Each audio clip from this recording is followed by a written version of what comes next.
Welcome back to English 4.0, the radio show. Let's go!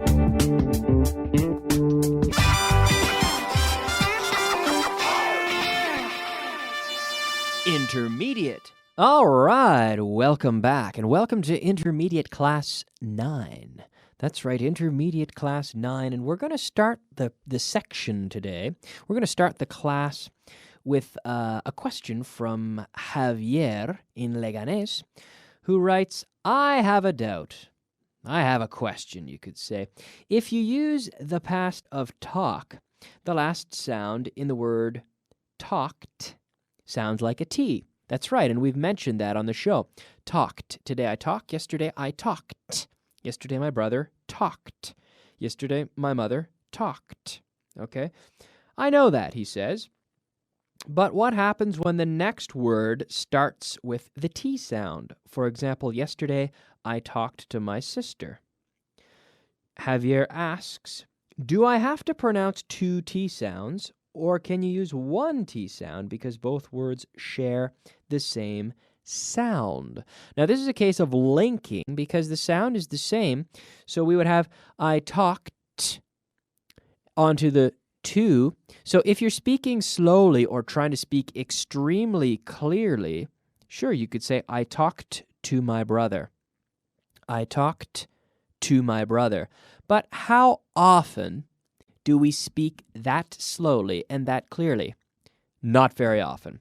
So in reality, we would pronounce it as if it were one T sound. I talked to my sister sounds just like I talked to my sister. So Javier asks, well, how can I differentiate every day I talk to my sister and yesterday I talked to my sister?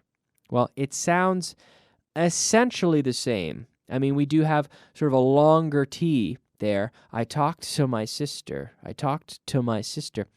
You know, really two T's, but when we link the sound, it sounds essentially like one. Yesterday I talked to my sister when I'm speaking quickly. So in this case, really understanding the difference would be a matter of context, which is very often the case, but fortunately it's not really that different, right?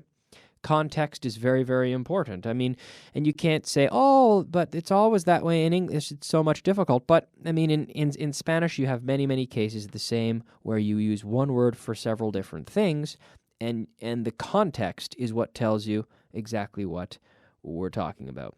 I would also like to mention something. In fact, this was a comment that I made a few classes ago. We had a question about the use of the auxiliary verb. And someone asked about questions when we don't use the auxiliary verb, like, who broke my watch? We don't have to say who did break. We say who broke my watch? Who called the police? Because who, our question word, is the subject. When who, or whichever question word represents a subject in the answer of the question, we do not need the auxiliary verb.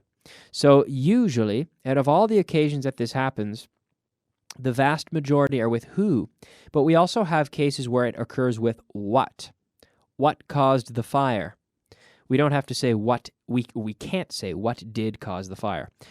And I'm mentioning this now because Javier asks in his question, he says, I know that, but what does it happen when the next word starts with the T? He said, so remember, Javier, you can't say what does it happen. What happens? You don't need the auxiliary verb, and it, you'd be duplicating the subject, so you don't need that either. You can't have that. So you have to say, so Javier, you should say, what happens when the next word starts with the T sound? What happens? You can't say what does it happen. That is incorrect. What happens? What happens when the next word starts with the T sound? And your answer, well, my answer to you, and the answer that also Sergio, who handles the web portal, agrees that essentially the sound is the same because we're linking the sounds, okay? So we're saying, I talked to my sister. Every day I talk to my sister. Yesterday I talked to my sister. When I speak quickly, notice how it almost sounds as if there's one T.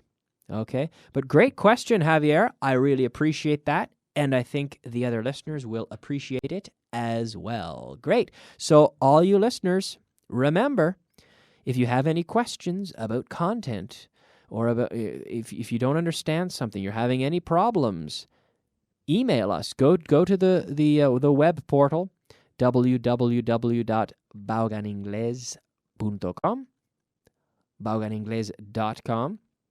Log into your account, send us a question, and Sergio, our web portal guy, will handle your question. He will write back to you, and I will take the best questions, or the questions that I get, and I will answer them. I will answer as many as I can possibly get on the program, because I think it's a great way to learn. So thank you very much for your question today, Javier.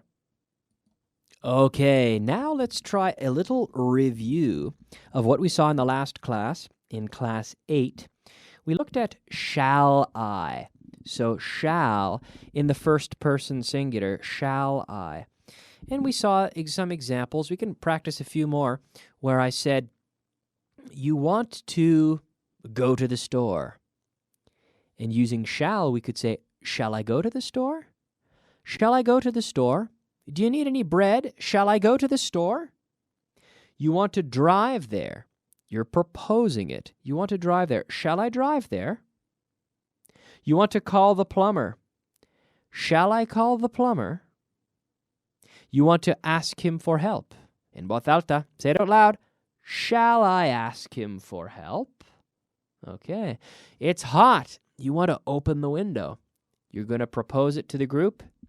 Hey, everybody. Shall I open the window? All right. So this shall is used to indicate a future action. It's most commonly used in sentences with I or we. We'll also see it soon in the plural. And it's most often used in suggestions. Okay, shall we go? Shall I help you? But it's also frequently used in promises, okay? So we can use it in a promise. For example, I shall never forget where I came from. I shall always try to help the poor. I shall always donate money, for example. And I would say shall is a bit more common in British English than in American English. Americans prefer to use other forms, although they do sometimes use shall in suggestions or more formalized language. So in a suggestion, shall I help you? Shall I open the window, right? This is where we most commonly use it in both American and British English. As a promise, then so suggestion is the most common. Then we have a promise, I shall never forget where I came from, like I mentioned, okay? We also saw yesterday the phrasal verb to get on, okay? Which best translates as subir, okay? Subir. ¿Subiste al autobús? It says here in your student guide, ¿subiste al autobús? Sí, subí al autobús. Did you get on the bus? Yes, I got on the bus. Yes, I got on the bus. Okay, so we get on the bus. We get on the metro. We get on a train. We typically get on public or mass transportation, typically getting on things that are higher, moving and often higher. We get on an airplane, okay? Whereas we get into things that are more personal, small, enclosed. We get into a car. We get into a taxi, okay? When you get on the bus, for example, later you have to bajar, so you get on the bus and then you get off. So the opposite preposition, on, off. Get on, get off. Today I got on the bus in Moncloa and I got off the bus in Aravaca. I did. I went to teach some classes in Aravaca this morning. So I got on in Moncloa and I got off in Aravaca. Then after I was finished teaching my classes, I got on the bus again in Aravaca, and I got off again in Moncloa. Yesterday I got on the metro as well. I got on the metro. In the past, I got on the metro. I got on in Sol, and I got off in Rios Rosas. Later, I got on in Rios Rosas again, and I got off once again in Sol. So I got on. If I get on the metro, you have to get off it. You get on an airplane, eventually you're going to get off the airplane. Okay? Word of the day. All right, it's time now for our word of the day. That's right, the word of the day. To rust. Oxidarse. We have oxidación. Herrumbre. Rust. So it can be a noun, rust. There's a lot of rust on the metal. If you have a piece of metal and you leave it outside and it rains, maybe it rusts. Or part of your car rusts. Rust accumulates. So there is rust. Okay? Now we also have to get rusty. To get rusty, when some skills you have, for example, deteriorate. My French is getting rusty. It's getting rusty because I don't practice. Skills usually get rusty because people don't practice. They don't practice enough. I don't speak French with anyone, really. I used to speak very good French, but I haven't spoken French for years, so my French is getting rusty. That's right, it's getting rusty. All right. Yeah, it's time now to look at part 2 of class 9 here. So we're talking about the verb to know in the past. Today, I know. Yesterday, I knew. Pronunciation. What? Yeah, pronunciation. It's important to consider the pronunciation here. New, it's very simple. It's new, just like nuevo. I have a new pair of pants. I have a new pen. I have a new book. New, new. Today I know. Every day I know. Yesterday I knew. The pronunciation is the same. Knew. Did you know I was there? Yes, I knew you were there. I knew you had a new car. Repeat with me. I knew you had a new car. He knew I was new in the company. He knew I was new in the company. He knew I was new in the company. I knew the new models were better. See how we're pronouncing them the same? I knew the new models were better. Okay, now answer me. I'm going to ask you some questions. Did you know the answer? Yes, I knew the answer. Did you know the question? En voz alta. Yes, I knew the question. I knew the question. Did you know his name? Yes, I knew his name. Did you know why he did it? Yes, I knew why he did it. Did you know why I taught? Yes, I knew why you taught. Did you know why we came? Yes, I knew why we came. Did you know who he was when you saw him? Did you know who he was when you saw him? Answer me out loud. Yes, I knew who he was when I saw him. Did you know where he went after the show? Yes, I knew where he went after the show. Did you know the difference between them? Did you? Yes, I knew the difference between them. Repeat with me. Yes, I knew the difference between them. All right, very good. Vocabulary of the day. Okay, time now for our vocabulary of the day. Real. Actual. Actual. TU. Now the TU sound. Actual. Actual. Inquieto. Ambicioso. Ambitious. Ambitious. Increíble. Unbelievable. Unbelievable. Ambiente. Atmosfera. Atmosfera. Atmosphere. Atmosphere. Remember, the accent falls on the first syllable here. Atmosphere. Atmosphere. En voz alta. Atmosphere. Muy bien. Tener puesto. Ropa, por ejemplo. To have on. I have a shirt on.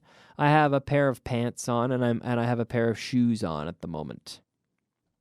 Okay, now we can talk about an interesting structure used for speaking about the immediate future in English, which is about to. I'm about to explain it.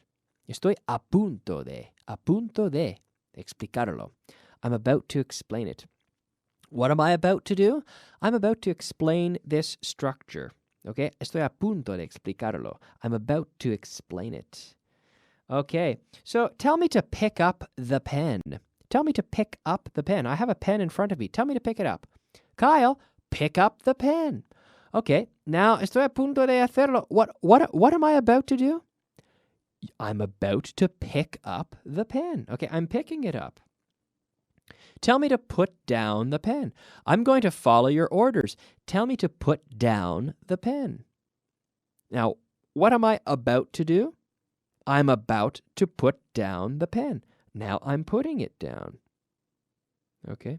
Tell me to pick up the pen again. What am I about to do? I'm about to pick up the pen. I'm about to pick it up.